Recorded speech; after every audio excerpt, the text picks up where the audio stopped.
Harga tiket, oh ini bandara naikin tiket sembarangan aja gitu. Padahal kan bukan kewenangan kami.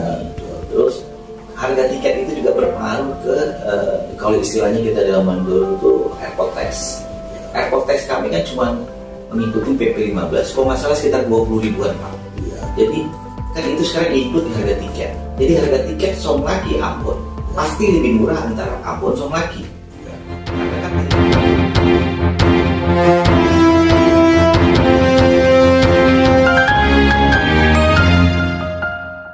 Oke, baik Pak. Ini kita mungkin melangkah lagi ke poin berikutnya adalah ini ada isu masyarakat yang sangat dalam sekali. Jika dibandingkan dengan tahun sebelumnya, harga pesawat belakangan ini luar biasa naik pesat sekali. Ya, akhirnya kita masih mencurigai, masyarakat masih mencurigai. Terima kasih Pak Kawan Darat sudah ada di podcast ini. Mungkin secara terbuka menyampaikan sebab sehingga harga pesawat seperti itu. Kesempatan kami berikan. Benar, memang harga tiket kita sekarang ini memang gimana saya bilangnya,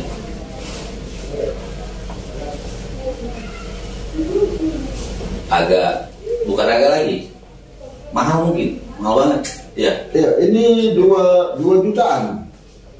Biasa itu dia bentuk 1.700.000, 800, tapi sekarang mungkin dia air meluap.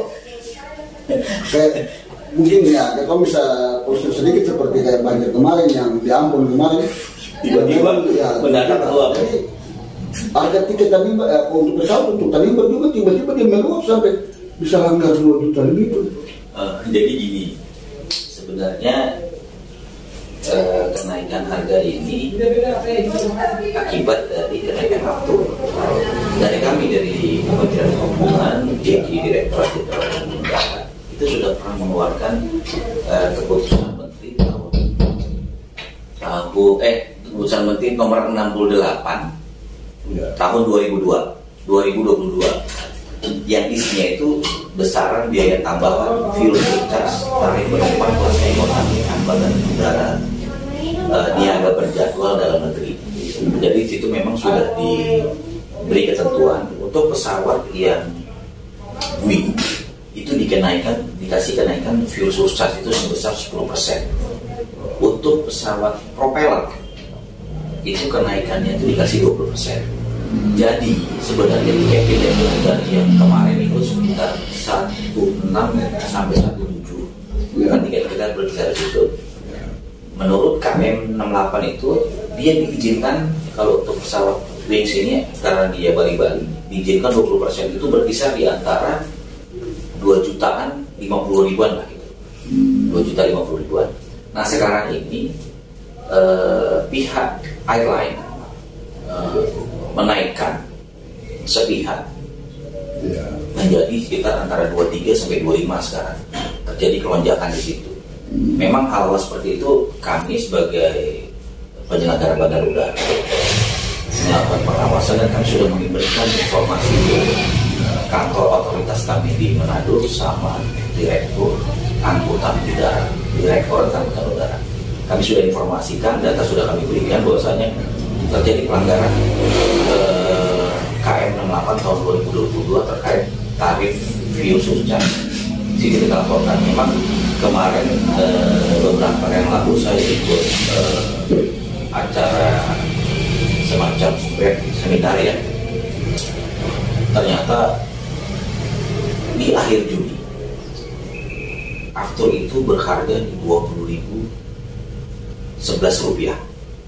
Bapak bisa bayangkan 20 ribuan itu tuh harga aftur. Kan penggunaan BBM untuk pesawat ini kan bukan kayak mobil, kayak motor, kayak dump truck ya. Sekali ngisi 1.000, 1.500, 3.000. Nah itulah yang menyebabkan para operator penerbangan ini nggak kuat menghadapi itu. Akhirnya mau tidak mau, suka tidak suka, mereka menaikkan tarif itu. Ya, baik Robi, ini kan betul-betul harga melonjak ini tentu memang tidak dijebarkan secara keseluruhan ke daerah setempat, artinya kayak masyarakat, sehingga artinya mereka buat perbandingan antara tahun kemarin dengan tahun ini sangat beda. Iya. Padahal ini semua kapal bawah. Jadi sebenarnya hal ini sudah di kementerian kami sudah mulai dirapatkan lagi, digojlok lagi dengan memanggil beberapa ahli-ahli perekonomian juga, YLKI juga diundang untuk menerbitkan lagi nih aturannya seperti apa, berapa lagi kenaikan yang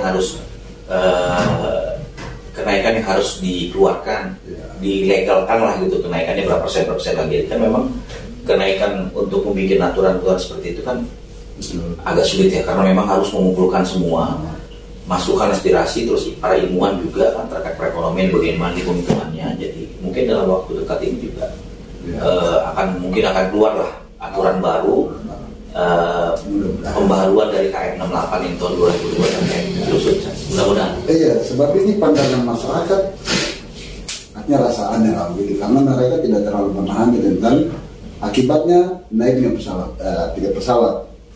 Lalu akhirnya ada pandangan, iya karena satu saja, jadi dia atur dia diri saja, kasih naik, kasih turun, ya boleh saja. Nah maka itu ada regulasi baru nanti mungkin lebih cepat untuk kita jabarkan juga di sini supaya mereka juga bisa mengerti, memahami tentang harga tiket pesawat di Somlak ini. Karena perbandingan Tual dan Ambon agak sedikit bagus. Jauh. Itu masih bertahan, harganya masih bertahan dari tahun lalu. Tapi Somlak ini apa ya, migas belum jalan tapi segala sesuatu oke nih. Nah, kita berharap aja mudah-mudahan kayak Citylink, Sriwijaya juga yang sudah kita konfirmasi kan bahwasanya mereka ada niatan untuk masuk. Terus kemarin tahun lalu juga saya sudah bersurat ke semua operator penerbangan bahwasanya saya infokan kami ini sudah punya aftur di bandara sekitar 19.000 kiloliter. Jadi dengan adanya aftur di bandara kita ini, ya otomatis ada ketertarikan juga. Di sisi lain juga kan demand itu penting juga. Ya, baik Pak Romi, kita sudah, saya pikir itu nanti harapan kita seperti apa nanti. Kemudian kita masuk pada berikutnya adalah daripada satu bisa tambah dua, tapi memang sudah dijelaskan lebih awal. Mudah-mudahan ini juga jadi perhatian lah, supaya ya ada persaingan antara 2-3 pesawat, ya pasti juga ada inflasi lah di situ. Karena beliau sendiri jadi memang ya begitulah. Ya biasa Pak. Ya, namanya single fighter. Kalau 2, 3 ya saya pikir. Mudah-mudahan tahun ini atau di akhir tahun ini sudah ada yang bisa memacu di amin. Mudah-mudahan. Ya. Kemudian yang berikut mungkin terakhir Pak Bandara, rute ini itu saja. Rute perjalanan ini tidak berubah. Sementara di sini adalah Bandara Matilda Batlehele Internasional. Tetapi dia hanya satu jalan tikus ini saja, dari adatnya hanya Ambon mana ya, Somlaki, Ambon dan lain-lain. Tetapi juga mungkin akses ke Kupang ke Bali. Apakah internasional Somlaki tidak bisa menjangkau itu? Minta keterangan dulu. Jadi mohon maaf Pak, bandara kita ini belum internasional. Oh iya. Nah, jadi bandara kita ini masih bandara domestik. Oh benar. Yang internasional itu hanya Ambon. Jadi memang Pak, betul. Saya juga kemarin ada bincang-bincang beberapa dengan Transnusa juga, dengan Sriwijaya, dengan CTC bincang-bincang, dengan pemerintah daerah juga saya bincang-bincang. Kita beringinan tuh ada penerbangan Kupang, Somlaki, Ambon. Ya. Salah satunya agar destinasi wisata kita ini bisa dijual di Provinsi Bali. Kupang, Somlaki kan lebih murah biayanya Pak. Kalau kita dari sini Somlaki ke Bali, waktu itu saya ada pernah ada kegiatan di Bali, Somlaki, Ambon, Makassar. Transit Makassar, Bali. Lumayan Pak harganya. Ya. Tetapi kalau ada Dari Somlaki, Kupang itu ada direct ke Bali dan banyak penerbangan ke Bali, jadi jauh lebih murah. Dan dalam artian pada saat kita menjual destinasi wisata untuk para turis di Bali dengan bersama dengan agen turis di Bali, itu kemungkinannya akan ada karena memang perjalanannya lebih ringkas dan lebih murah. Nah, saya boleh ceritakan kayak itu waktu itu ada di salah satu bandara di Alor. Ada pesawat charter flight dengan ATR dari Bali ke Alor. Isinya hanya membawa turis-turis dari Bali ke Alor untuk menikmati destinasi wisata laut. Jadi dari Bali sana diangkut nih pakai tour and travel mungkin ya, ditawarkan destinasi di Alor, bagus memang, nggak kalah bagus juga dengan di Somlaki ini banyak destinasi wisata laut. Nah seperti itu bisa aja nanti dari dijual di Bali diangkutlah itu kemari. Tapi kalau ada penerbangan dari Kupang Somlaki, Bali Kupang Somlaki kan jauh lebih murah Pak. Paling tidak dengan masuknya banyak turis itu perekonomian dan perkembangan Somlaki mungkin bisa lebih baik ya Pak, seperti itu. Itu bisa dapat merubah ekonomi orang. Iya, betul. Nah ini dari masalah rute ini juga sudah Bapak saya menyampaikan terima kasih karena memang sudah dibicarakan. Tetapi mudah-mudahan lewat niat yang baik ini bisa terrealisasi jangan tahun depan lah. Kalau bisa lihat tahun ini mungkin bisa ada jalur terbuka lain untuk ditembus seperti yang kita bicarakan di saat ini. Saya maunya seperti itu Pak, maunya. Tapi kan apa yang kita bisa perbuat tergantung para operator ini. Dengan Sriwijaya aja nanti yang kita komunikasikan ini dengan Sriwijaya Boeing yang masuk. Kita tuh sudah berbangga hati bahwa saya Boeing itu bisa masuk di Somlaki. Ke depannya nanti baru ya tergantung mereka kan. Mereka bisa ngizin membuka baru dengan segala prosedur dan persyaratannya gitu kan. Nah itu ya kita berharap itu bisa terrealisasi tahun ini semua Pak. Amin. Jadi masalah tambahan pesawat, masalah rute ini mungkin tahun ini sebisa ada supaya mungkin harga tiket bisa sedikit tidak banyak tapi sedikit jatuh sedikit, dan juga mungkin akses masyarakat di sini juga bisa menjangkau begitu. Mudah-mudahan Pak, kita juga berharap sama seperti itu. Saya juga berharap seperti itu. Ya mungkin kan bisa terrealisasi ya, tapi saya juga nggak janji.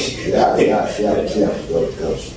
Kemudian mungkin yang paling terakhir Bapak, itu kalau kita ke bandara itu bagaimana Bapak? Jalan poros kita masuk ke arah bandara itu kayak sunyi senyap, dalam arti gelap. Kalau waktu siang pasti gelap juga karena memang pepohonan sudah terlalu dari jalan. Apalagi malam di situ lampu-lampu juga sudah kayak mau pergi ke bongsa gitu. Itu kira-kira harapan Bapak seperti apa mungkin seperti itu? Jadi bandara ini kan pintu gerbang. Ya, Bapak saya tahu dulu. Itu apakah kewenangan bandara atau kewenangan siapa? Untuk bagaimana untuk membagusi jalan masuk itu kira-kira dari tanggung jawab kemana itu? Pemda apa dari bandara? Terima kasih Pak. Jadi saya coba cerita dulu. Bandara, pelabuhan, itu kan pintu gerbang di kabupaten. Apapun alasannya, kalau bandara itu kelihatan kumuh atau pelabuhan kelihatan kumuh, itu udah pasti orang di sini masih gitu. Nah kami di bandara berusaha dengan kondisi keuangan kita yang kurang bagus, keuangan negara juga kurang bagus, berusaha pelan-pelan untuk mempercantik lah tampilan terminal, semua kita coba pelan-pelan kita percantik supaya orang melihat bandara itu juga terkesan bersih bagus. Nah itu kewenangan kami dari pintu masuk bandara, gerbang bandara sampai ke dalam Pak. Memang sekarang ini memang karena di dalam itu agak sedikit menurut saya sih agak sedikit kotor sedikit karena memang sekarang ini kan dalam tahap pembangunan lapisan dasar, jadi banyak kendaraan yang bolak-balik yang memang kita suruh support dan bersihkan tapi ya nggak maksimal lah ya, namanya dia bolak-balik terus. Nah tetapi kalau dari Gapura sampai tubuh depan itu kan kewenangannya Pemda. Memang saya berharap seperti ini, bukan harapan kita lah ya, maksudnya biar tamu-tamu atau masyarakat melihat masuk ke bandara itu di mana inilah lebih kelihatan warna bandara Somlahi. Ya sekarang karena lampu PJU itu sudah hilang, dicuri katanya solar cell-nya. Sampai saat ini pun memang gelap. Jadi kalau malam itu gelap, terus pepohonan juga terkesan berantakan. Jadi kadang-kadang mungkin tamu atau apa gitu keluar dari bandara, pas keluar gerbang itu mereka lihat kok begini sih. Jadi jelas orang baru kalau melintas itu juga was-was juga karena memang kondisi gelap. Iya, jadi kan orang melihat mungkin yang mereka melihat dari bandara-bandara lain kok jalan masuk bandara seperti ini, sementara di lain tempat lain kok lebih bagus gitu ya. Paling tidak saya mengharap ya pemerintah daerah ya inilah dibersihkan atau dirapikan lampunya. Kan kalau mau izin, kalau solusi yang bisa saya bicarakan kan memang itu solar set-nya rusak. Kami juga ada solar set kami yang rusak, yang solar set udah rusak, tapi kalau yang di jalan masuk itu kan diambil orang. Saya pernah bilang waktu itu udah pakai kabel saja. Jadi kan itu saya lupa namanya apa, dipasang di situ, jadi arus AC ke DC, jadi bisa pakai PLN.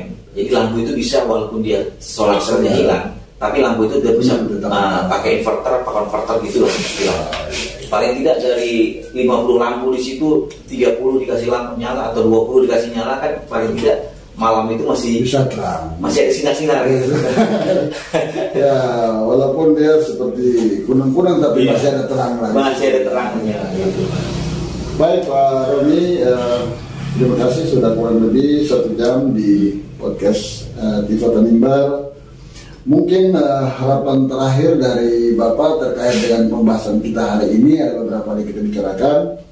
Mungkin ada harapan-harapan tertentu yang harus disampaikan untuk mencari kita sama-sama bisa jalan seperti apa.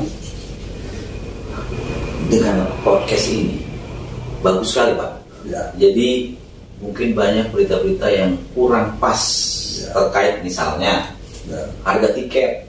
Oh ini bandara naikin tiket sembarangan aja gitu. Padahal kan bukan kewenangan kami.